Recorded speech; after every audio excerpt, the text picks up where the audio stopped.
안녕하세요. 시네타운 3구 존씨입니다. 저희가 지난주에 결산 방송 마치고 한 주 쉬고 방송을 하려고 했는데 안타까운 소식에 비탄을 금치 못하고 이렇게 마이크를 켜게 되었습니다. 영화를 주제로 하는 방송으로서 좀 짧게나마 고 이성균 배우를 추모하는 시간을 가져보도록 하겠습니다. 참 안타까운 소식이에요. 네.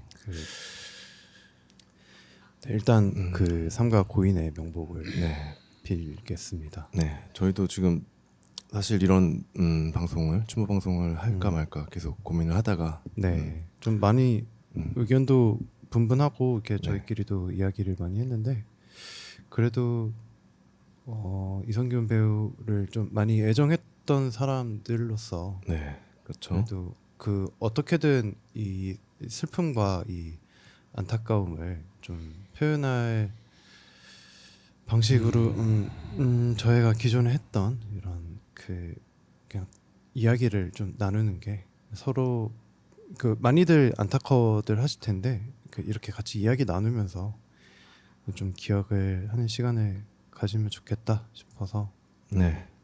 이런 시간을 마련해봤습니다. 그리고 또 연말이고 이렇게 오늘 또 밖에 눈도 펑펑 내리고 있는데 네, 분위기도 어제였죠 발이. 네, 그렇죠. 네. 27일 날 돌아가시고 네, 어제 발인하시고 오늘 저희는 30일 네. 토요일 오전에 눈이 방송을. 펑펑 오는 한 가운데서 네, 녹음을 하고 있습니다. 네. 패스밴더님 좀 말씀 한번 해주시죠. 저도 계속 며칠째 먹먹하고 굉장히 사실 좀 힘들었어요. 그리고 그렇죠. 이 방송에 대해서도 아까 파인이가 얘기한 것처럼 사실 저희끼리도 좀 의견이 많이 갈렸고요.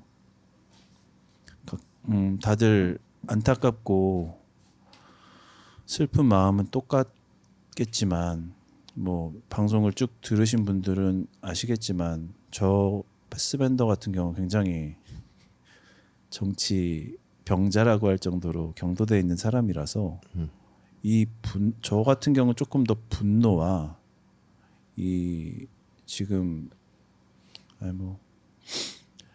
맞아요. 그분을 네. 이렇게 그쪽으로 이야기를 안 할 수가 없어요. 사실은 이렇게 네. 죽음으로 몰아가게 네. 된 이 현실 뭐 정권이라고 할게요. 이 단어를 그냥 피하고 싶었는데 이 정권과 공권력과 그리고 언론의 행태들 그리고 대중의 행태들까지 너무 분노스러워서 저는 그쪽에 대한 감정을 사실 좀 풀고 싶었는데 이거를 또 방송으로 내는 그렇죠. 것도 또 우리끼리 의견이 안 맞는 것 같고 저도 뭐 그게 능사가 아니라고 생각은 하는데요. 네. 저는 너무 답답하고 화나고 그렇습니다. 다들 마찬가지일 것 같아요. 네, 다들 마찬가지일 네. 것 같아요. 좀, 그러니까 누가 봐도 이게 그 이성균 배우께서 이제 스스로 그렇게 생을 마감하신 게 있지만 사실은 이게 결국은 사회적인 타살이라고 봐야 하거든요. 그게 어떻게 보면 우리가 또 이렇게 마이크를 켜게 된 이유일 수도 있어요. 네. 그러니까 뭐 지금 정권에서 갑자기 뜬금없이 이제 마약과의 전쟁을 선포하겠다라는 식으로 하면서 그 작년에 이태원 네, 그렇죠. 네, 참사가 일어났던 것도 사실은 이런 이제 잘못된 어떤 수사 방식의 어떤 그 결과라고 볼 수 있는데 그 이후에 뭐 많은 일들이 있었지만 이렇게 그 이성균 배우가 마약 그 검사에서도 계속 음성이 나왔는데도 그 말도 안 되는 그 수사 강도를 그 사람에게 집중하면서 언론 또한 역시 그 뭐 수사 과정에서 흘러나온 모든 쪼가리들을 정말 이렇게 확장하고 정말 그 사람이 파렴치한 사람처럼 보이게끔 너무 많은 과장과 그런 포장을 해서 쏟아냈잖아요. 그러니까 모든 사람들이 그를 욕하기를 바라면서 쏟아낸 뉴스들이 뭐 KBS 그러니까 그런 KBS 같은 큰 방송사에서도 네. 그런 식의 잘못된 헤드라인들이 음. 버젓이 네. 들어갔었습니다. 단순히 뭐 그냥 찌라시나 이런 작은 그런 연예 무슨 언론 이런 데가 아니라 KBS에서까지도 그렇게 들어가서 사실 KBS가 가장 앞장섰다고 보는 게 맞는 것 같아요. 저도 네. 이렇게 네. 꼼꼼히 챙겨 언론을 요즘 같은 데는 더더욱 언론을 챙겨 보지 않는데 사실 뭐 그 이름도 거론하기 싫은 그 이상한 연구소 뭐 이런 데서 걔들이야 원래 쓰레기들이고 이상한 소리 그러니까 걔들이 그런 걸 할 수 있는 소스를 어디서 받았는지 이거는 굉장히 큰 문제고 당연히 밝혀져야 되는 일인데 애초에 그쪽은 스피커가 점점 작아지고 있단 말이에요. 사람들도 이제 알아요. 그쪽에서 나오는 얘기들이 얼마나 쓰레기 같은 악의적이고 얼마나 나쁜 놈들인지 사실 대부분 알고 있다고요. 그러니까 거기보다는 사실 KBS 같은 공영 방송에서 이렇게 확인하지도 않은 사실도 아닌 그런 이거 뭐 혐의라고 할 수도 없어. 뭐 죄가 아니야. 아 그러니까 사실 잘 몰라서 그 실장 네. 하고 뭐 개인적으로 나눈 사담의 녹취록을 그 왜 왜까? 그러니까요. 사실 이 상황에서 할 얘기는 아닌데 뭐 방송을 들으시는 분들은 다들 아시겠지만 저 패스밴더 같은 경우 굉장히 좀 과할 정도로 자유주의 성향이거든요. 그냥 한국의 조르바라고 생각하시면 되는데 제가 좀 인생을 이렇게 살고 있기 때문에 사실 개인의 자유와 그런 사생활 침해에 대해서 굉장히 민감해요. 저 같은 경우에는. 그래서 저의 자유를 추구하는 만큼 남의 자유나 침해받지 않을 권리에 대해서 저는 철저하게 남의 일에 정말 관심이 1도 없어요. 뭘 하든 말든. 그리고 뭐 당연히 저한테 뭐라고 넌 왜 그렇게 사냐 뭐 이런 얘기 듣는 것도 싫어해서 뭐 그런 것도 있는데 근데 뭐 제가 도덕적으로 뭐 괜찮은 사람이라 얘기를 하는 게 아니고 근데 자기는 자유와 권리는 있는 대로 없는 것까지 다 누리면서 남의 자유와 권리는 제약하고 뭐라고 하고 나는 그래야 되는데 아니 뭐 나는 나니까 되는데 니들은 그러면 안 되지 넌 그러면 안 되지 뭐 이런 식으로 뭐 잣대를 할 것 이중잣대를 할 수도 없어 그건 그냥 자기 멋대로 사는 거잖아요 그런 사람들이 정말 많아요 또 이게 또 정권으로 가겠네 저쪽 위에 많이 계시죠 네. 그렇죠. 그러니까 나 같은 사람도 그래도 저도 부끄러운 건 압니다. 제가 잘 살고 있다고 생각 안 해요. 근데 어쨌든 저는 생긴 대로 살려고 하고 제 삶이 그렇게 뭐 자랑스럽진 않지만 그렇게 왜 고해성사를 해? 아니 나 진짜 너무 슬퍼. 아이씨. 나도 너무 네 저도 한 머리가 계속 그 그러니까 모든 생각들이 약간 마비가 될 정도로 저도 한 며칠 동안 계속 그 비통함과 이 분노와 이런 것들로 그냥 계속 휩싸여서 지냈어요. 너무 믿기지도 않고 믿고 싶지도 않은 그런 감정으로 며칠 지내다가 사실 그런 것 같아요. 그러니까 이게 뭐 1년의 사태나 이런 이성균 배우가 이렇게 스스로 그렇게 선택을 한 것까지 어떤 동질감 같은 걸 많이 느꼈던 것 같아요. 저도 그렇고 모든 사람들이 그래요. 뭐 돈이 많고 적음에 따라서 뭐 명예가 있고 없음에 따라서 인지도가 있고 없음에 따라서 이거와는 상관없는 거잖아요. 이런 그쵸, 문제들은. 네. 그래서 이런 걸 봤을 때 저는 그런 생각이 들었어요. 사실 과연 그 직업이라는 거는 무엇인가? 그러니까 이 방송 그러니까 언론, 음. 뭐 정치, 뭐 정권, 그리고 일반 우리들 대중들도 너무 개인의 부를 영위하고 그런 것에 매도돼서 어떤 더 큰 걸 바라보지 못하고 계속 그런 단선적인 일들만 해놓고 있지 않는가. 뭔가 주변을 살피지 못하고 물론 자기도 그 하나의 어떻게 보면 하나의 주변인데 너무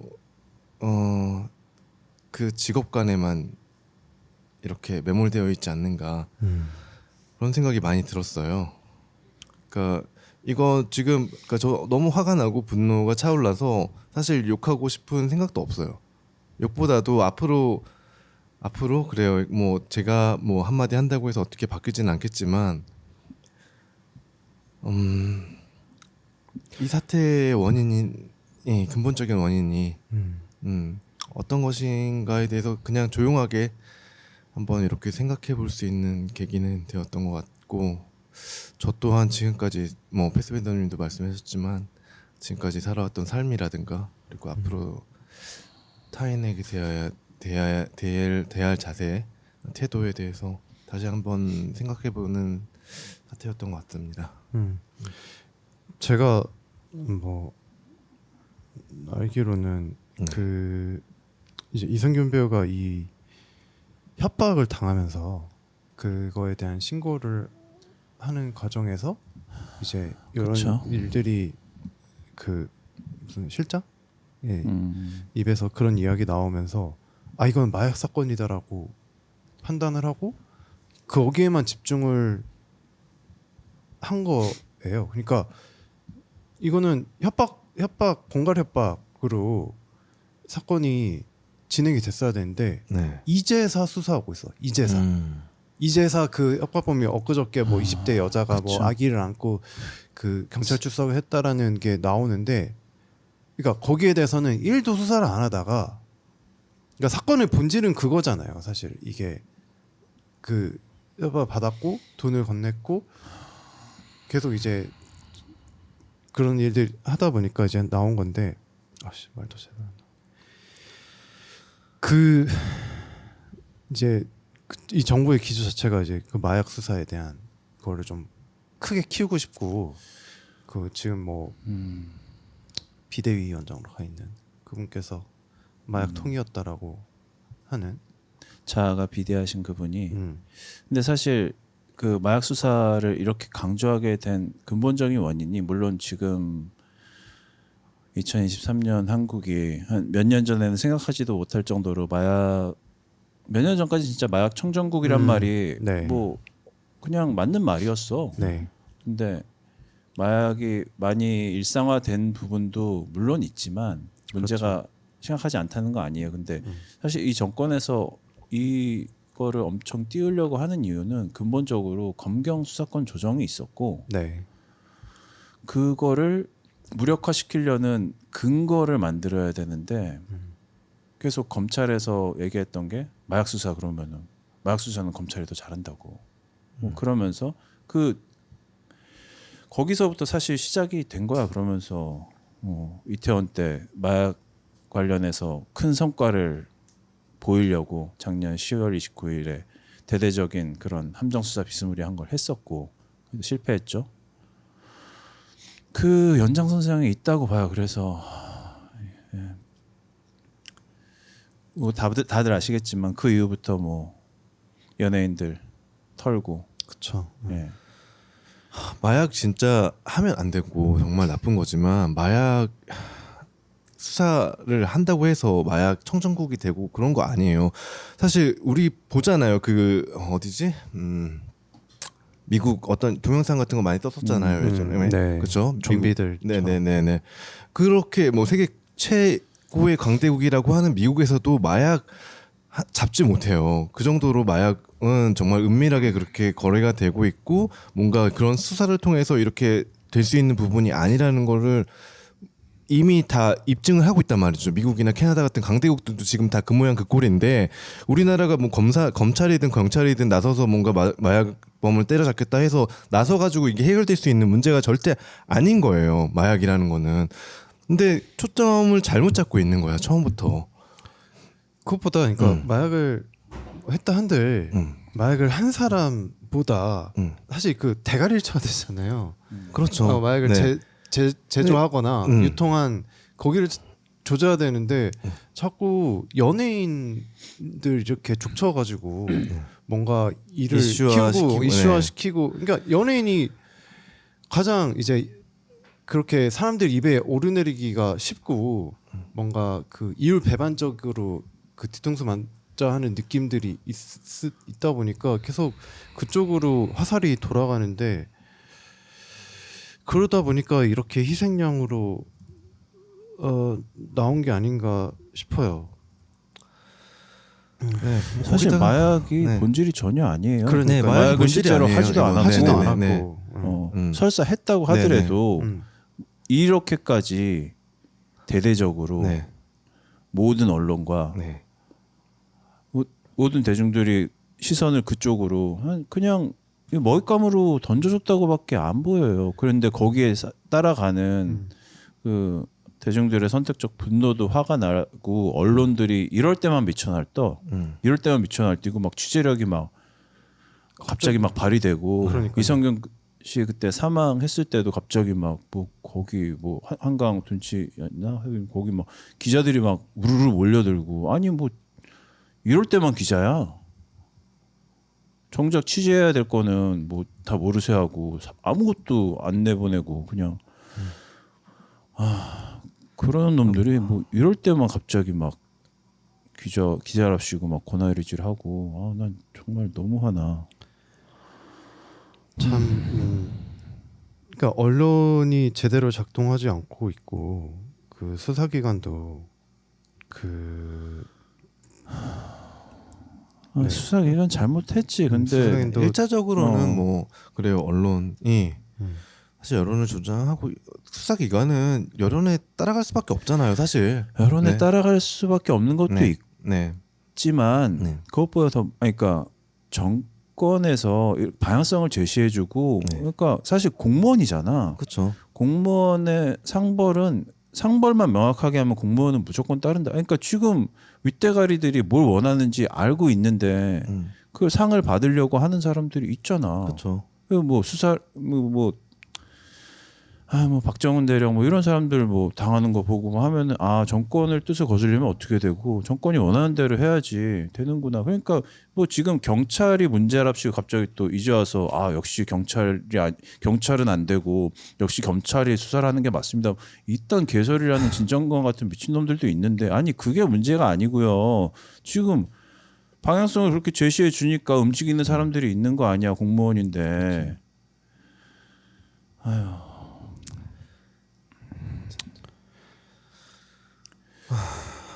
답답합니다. 그 이성균 이제 배우로서 우리가 참 좋은 작품들 많이 네. 만들어냈는데 언제 처음 알게 됐어요? 이성균 배우님. 글쎄요. 뭐 저는 그래도 영화보다는 그래도 드라마 파스타? 아. 네, 거기서 저는 처음 본 것 같아요. 이성균 배우를. 예전에 무슨 시트콤 같은 데 나온 적 있었는데 그때 약간 시트콤의 데뷔작이라고 하더라고요. 약간 뭐 네. 약간 코믹한 캐릭터였는데 사실 거기서는 좀 호감형 캐릭터가 아니었어. 맞아요. 약간 뭐 짜증 내면서 약간 맞아.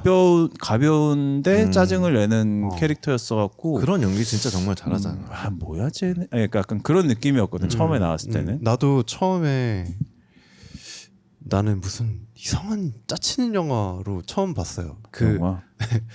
찾아보니까 나 어제 찾아봤거든요. 이 배우님의 뭐에서 내가 처음 봤나 찾아봤더니 보스 상륙 작전이라는 쌈마이 그런 영화가 있었는데 있어요. 보스 삼육작전? 누구 나오는 거지? 보스 상륙 작전이라는 처음 들어봐. 누구 그 나오냐? 약간 긴급 조치 뭐, 그런 느낌이야. 뭐 그거랑 비슷한 느낌이잖아. 거기서 약간 양아치로 나와요. 근데 배역 이름도 양아치더라고. 배역이 양아치야. 배역 이름이 양아치야. 그래서 보니까 그 김보성이 나왔네. 김보성. 아무튼 보면서 되게 싫었거든요. 처음에 꼴보기 싫었어요. 약간 막 맨날 욕 달고 있어 그 캐릭터 자체가. 그 내가 그러니까 욕하는 걸 별로 안 좋아하니까 이거 보고 약간 비호감이었단 말이야. 근데 그 이후에 알포인트, 알포인트에 또 나와서 거기서도 또 비슷하게 욕을 엄청 해.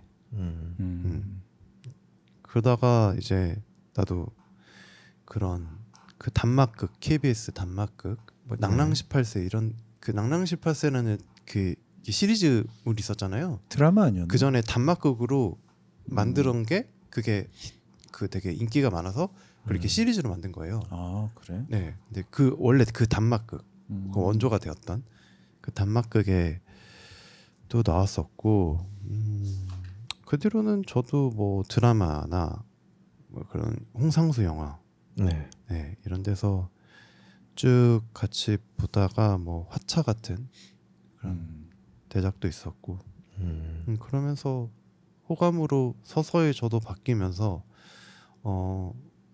완전히 호감이 됐던 거는 저기였던 것 같아요. 그 커피 프린스? 커피 프린스네. 커피 프린스 1호점에서 거기서 많이 호감이 됐었죠. 그리고 뭐니 해도 뭐 기생충에 나오면서 이제 월드스타가 세계적인 네, 월드스타의 아까도- 바늘에 올랐었고 네 그리고 그리고 얼마 전에 잠이라는 영화 아, 네 우리가 또 참, 잘 왔었던 네. 잠도 나왔었고 그리고 뭐 빼놓을 수 없는 그 나의 아저씨라는 그렇죠. 드라마 그 많은 사람들에게 울림을 줬던 음. 그 영화가 있었죠. 네. 네, 거기서도 아주 그 어떤 한 사람으로서 닮고 싶은 한 사람으로서의 어떤 모델이 될 수 있는 저런 사람이 되고 싶다라는 그런 모델이 될 수 있는 박동원 부장님으로 사실 되게 뭐 어린 친구들, 젊은 친구들 중에서 나의 아저씨를 인생 드라마로 꼽고 뭐 그냥 때때마다 뭐 1년에 한 번 정도씩 챙겨 본다고 하는 얘기를 되게 많이 들었어요. 근데 거기서 나오는 박동원 부장의 캐릭터가 정말 그 젊은 친구들이 볼 때 뭐 20대 초반 뭐 10대 후반 이런 애들이 볼 때도 그냥 저 정도 어른이면은 네, 괜찮다. 과하지 않고 네, 보수적이지만 어쨌든 지킬 건 지키고 그러면서 뭐 사람들한테 따뜻하고 그런 어른이 되고 싶다. 그런 생각들 아마 많이 하는 것 같아요. 저도 보면서 약간 사실 저 같은 경우에는 보면서 그 캐릭터와 저와 나이 차이가 별로 안 나기 때문에 그 정도는 아니지만 어쨌든 굉장히 닮고 싶은 부분이 많았고 사람들이 가장 많이 사실 온라인상에서 추억하는 모습이 박동원 부장으로서의 그 이성균의 모습이었던 것 같아요. 맞아요. 그 저도 뭐 형이 얘기하셨던 것처럼 그 30대 초에는 제가 내가 사람으로서 인간으로서는 어떻게 살아야 될까 생각을 많이 하다가 이제 나이를 좀 먹어가면서 나는 어떤 어른이 돼야 될까라는 생각을 할 때쯤에 이 드라마가 나와서 보면 내가 저 사람의 진짜 진위를 모르더라도 그냥 저 사람의 행동 하나하나만 따라하면 그래도 죽을 때 막 되게 창피하게 부끄럽게 죽지는 않겠다라는 생각을 하게 했던 캐릭터였던 것 같아요. 그래요. 근데 그래서 그냥 이성균이라는 배우 자체가 박동훈 부장 그 사람과도 거의 등치돼 보이는 느낌으로. 그래요. 저도 사실 나의 아저씨 안 봤어요. 1편만 한 4번 봤는데 끝까지 볼 수가 없겠더라고요. 근데 한번 시간이 나면 좀 한번 보고 싶긴 하고 제가 문득 생각나는 거는 가장 최근에 잠 영화 우리 보고 우리가 방송했잖아요. 하면서 제가 했던 말 중에 이성균 배우가 너무 본인을 연기하는 것 같다. 그래서 약간 좀 감정이입이 좀 흔들렸다. 배역을 연기한 게 아니라 약간 좀 본인을 연기한 것 같다. 근데 지금 생각해 보니까 거의 모든 영화나 드라마에서 나왔던 이성균 배우는 그 배역을 자신이 어떤 자신만의 스타일로 굉장히 이렇게 오히려 자신만의 그런 어떤 스타일로 이렇게 녹여서 본인을 이렇게 연기하는 네. 그런 모습을 많이 보여줬던 것 같아요. 그래서 지금 말씀하셨던 것처럼 네. 그 나의 아저씨 제가 끝까지 보진 못했지만 거기서도 그런 어떤 걸 파이님이 그렇게 느껴지셨던 부분도 저랑 약간 일맥상통하는 부분이 있는 것 같아요. 네. 참 그 개인으로서도 저기 전혜진 배우님이 네. 와이프신데 동료 배우기도 하고 또 극단 시절부터 같이 제 꿈을 키워온 그런 이제 인생의 어떤 그렇죠. 반려자 친구 뭐 네. 이런 느낌으로도 같이 있어서 그 참 마음이 많이 아프더라고요. 같이 활동도 많이 하고 뭐 CF도 많이 나오시고 그랬었죠. 맞습니다. 네. 그리고 뭐 저도 이제 전에는 얼핏 들었지만 사고가 일어난 다음에 들었던 얘기지만 뭐 네. 각종 미담들도 꽤 많이 있어요. 네네. 배우에 대한 물론 굳이 여기서 일일이 말할 필요까지는 없겠지만 네. 그만큼 착실하고 네. 참 따뜻하고 따뜻한 사람이었던 건 분명했을 거예요. 네. 열이기도 한데 네. 또 굉장히 강한 사람이었던 것 같아요. 네. 우리가 참 지금 당장 어떤 비통하고 이 슬픈 마음이 그리고 분노가 굉장히 가득 차 있는 상태로 방송하기도 하고 지금 모두들 들으시는 모든 분들께서 지금 같은 감정일 거라고 생각을 하고 있는데 네. 그 고인께서 남기신 많은 작품들도 있고 네. 그래서 이제 배우로서 계속 기억을 하고 있지 않으셨으면 좋겠다라는 생각이 좀 있어요. 우리도 너무 피하거나 쉬쉬하지 않고 이 배우에 대해서 끊임없이 이야기하고 뭐 생각날 때마다 그런 작품들 네, 작품들이 남아 있으니까요. 네네 부모로서 영원히 또 우리랑 같이 있다라고 생각을 해도 되지 않을까 이런 생각을 또 해봅니다. 그렇습니다. 네. 참 이렇게 정초부터 물론 이제 저희를 통해서 알게 되신 건 아니겠지만 이렇게 좀 슬픈 소식으로 네, 찾아뵙게 된 거는 좀 저희도 안타깝습니다만 네. 네. 이렇게 또 한번 네, 추모하는 시간을 가져보는 게 저희로서도 네. 저희 파이님 이거 언제 내실 건가요? 다음 주 월요일 날 월요일 날 내야죠. 월요일이면 네. 해가 넘어가는데 네. 네. 그 전에 한번 올리시면 어떨까요? 아 그래요? 네, 하루라도 전에 올려서 뭐 바로 들으실지 모르겠지만 그냥 우리 힘든 2023년을 마무리하면서 그냥 인사 한 번씩 하고 예, 그러는 거 어떨까요? 그래요. 저 먼저 하겠습니다. 네. 저 같은 경우는 뭐 단지 이성균 배우님 외에도 사실 올 한 해 좀 뭐 일이 많았어요. 그래서 뭐 힘들다면 힘들고 슬픈 일들이 좀 있었는데 그럼에도 불구하고 저는 뭐 나름의 희망을 갖고 즐겁게 살았었고요. 내년은 조금 더 신나고 웃으면서 더 많이 웃으면서 더 많이 행복한 2024년이 되고 싶습니다. 네. 하이님은요? 네, 저도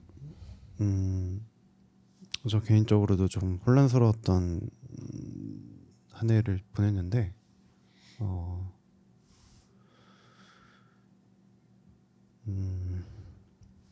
네, 그렇습니다. 그래서 저도 뭐 올 한 해 좀 이렇게 마무리를 하려고 하고요. 내년에는 좀 더 힘을 내서 좀 더 이렇게 잘 네, 이겨내 보도록 하겠습니다. 그래요. 아 그리고 마지막으로 그 한 번 더 그 삼가 고인의 명복을 빕니다. 네. 그렇습니다. 네. 이렇게 2023년이 네, 지나가고 있습니다. 저도 뭐 비단 이번 네, 이성균 배우의 사태뿐만이 아니라 어떤 일련의 그 국민으로서 참지 못할 만한 일들이 굉장히 많았잖아요. 올 한해. 네. 그럴 때마다 진짜 정말 국적을 포기하고 싶다. 이민 가고 싶다. 이런 생각도 많이 했어요, 솔직히. 그리고 외면하고 더 안 보게 되고 솔직히 뉴스 요즘 안 보거든요. 근데 그것만이 능사가 아니구나라는 생각도 많이 들었었고요. 자신은 물론이지만 타인도 많이 돌아볼 수 있는 2024년이 되었으면 합니다. 이렇게 뭐 저희 짧지만 네 깊었던 고 이성균 배우의 추모 방송은 이 정도로 정리하는 걸로 하고요. 우리는 다가오는 2024년에 계속 네 좋은 방송으로 네 이어갈 수 있도록 노력하겠습니다.